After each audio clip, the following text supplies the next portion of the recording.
विलिनीकरणाबाबत तुम्ही पाहिलं असेल, हे असं कुणी मीडियासमोर मांडणं ह्या त्या गोष्टीपेक्षा ज्यावेळेस पुणे महानगरपालिकेची निवडणूक सुरू झाली त्यावेळेस बऱ्यापैकी विलिनीकरणाबाबतचा डिसिजन झालेला होता.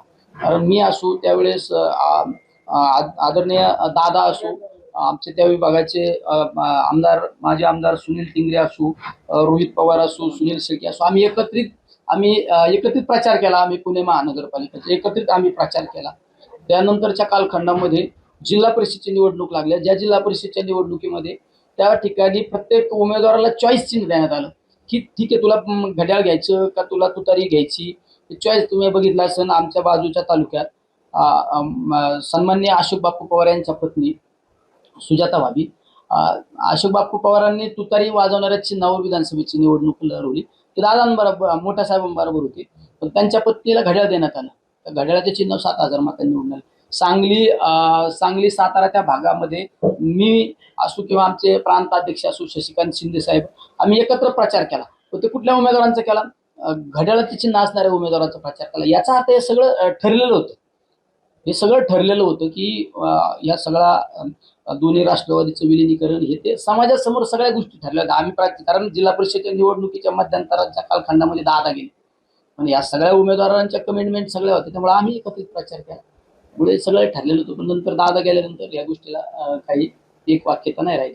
विकास महामंडळ संभाजीनगर यांच्या अंतर्गत गोदावरी महामंडळ विकास महामंडळाचे जे कार्यालय ते स्थलांतरित करण्याच्या बाबत एक संबंधित मंत्री महोदयाने कुठल्याही शासनाला विचारात न घेता, शासन निर्णय न घेता आपल्या अधिकारशाहीचा वापर करून ते कार्यालय स्थलांतरित करण्याचा निर्णय घेतलेला असतो.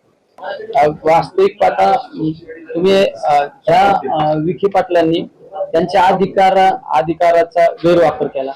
शासनाची परवानगी न घेता आपलं महामंडळ हे स्थलांतरित करण्याचा त्या ठिकाणी निर्णय घेतला.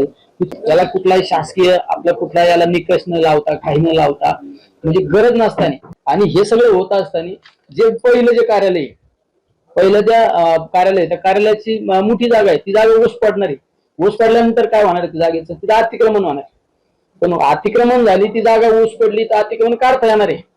पण जर ती जागा तुम्ही एखाद्या खाजगी कंपनीच्या नावाने, एका खाजगी संस्थेच्या नावाने जर तुम्ही ती जागेची मागणी केली आणि ती जागा जर गिळंकृत केली, ती शासनाची करोड रुपयाची जागा ती खाजगी कोणाच्या तरी एखाद्या संस्थेच्या घशात जाणार आहे.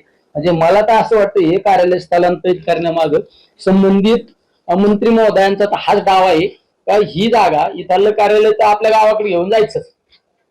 गावाकडे घेऊन जाता असताना तिकडं गावाकडे पण कार्यालय गेलं पाहिजे आणि दुसऱ्या मार्गाने नगर सारख्या शहरात एक चांगल्या ठिकाणी असणारी प्रॉपर्टी आपली एखादी संस्था उभी करायची, त्या संस्थेच्या नावाने ठराव करायचा. कारण हे त्या विभागाचे मंत्री आहेत ना, ते करू शकतात ना.